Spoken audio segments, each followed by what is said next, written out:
Complex adaptive systems, I think Mario's done a fantastic intro there.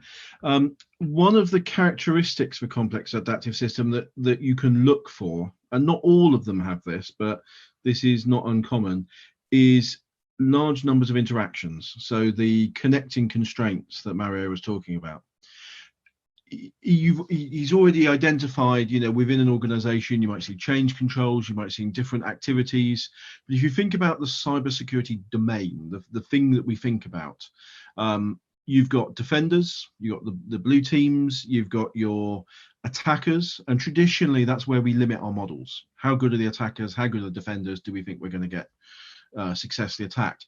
But you've also got your developers, you've also got your executives, you've also got legal authority, police forces, lawyers, regulators, politicians, users, suppliers, infrastructure providers.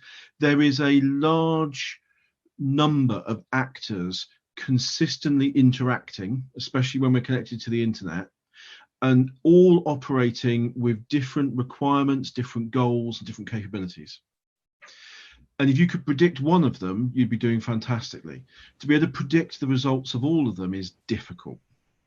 Another interesting thing with complex adaptive systems is they don't always appear complex. So you will sometimes find islands of stability forming. The general system will dance around what we call a dancing landscape, but you'll find these the peaks and the valleys that seem to hang around for a while, and we have those in cyber as well. So I think when you look at low adaptive attackers, people who don't have a lot of energy, and that might be the ransomware guys, they've got a tool, they'll use it to attack 100,000 firms. If one of those firms has got good controls, they don't care. They're not going to come back. They're not going to adapt their action to the environment because they've still got 99,000 firms to go and look at. That would imply, those ransomware guys don't change their tactics very often. It looks like a fairly stable threat to think about. And over the short term and possibly the medium term, that's true. But I would say, tell me what you were thinking about ransomware 10 years ago. Over the long term, it's you wouldn't have predicted we are where we are today.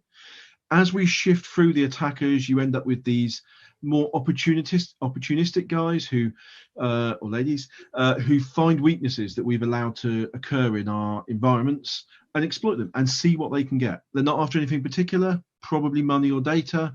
They're not coming at us in a particular way. They're just taking advantage of the opportunity. And they're, something we can think about and reason about because in theory, we understand our environments. And we can make some predictions about where their interests and our failures intersect. When it becomes much more difficult is when we're dealing with a group of attackers who are focused on something we have. So they want a thing we have, and they are prepared to change what they're doing to get the thing we have. They will attack us and they will adapt.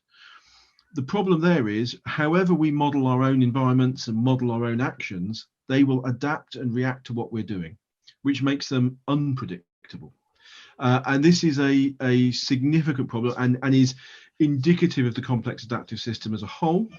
And my argument here is that at a macro level, over long periods of time, there is no doubt cyber is a complex adaptive system in my mind. I believe that you have valleys and peaks that look stable around low energy, low adaptive attackers. But overall, you are looking at a complex adaptive system. And if you try to manage it in any other way, you will fail. Fair enough. Is that a fair summary, Mario?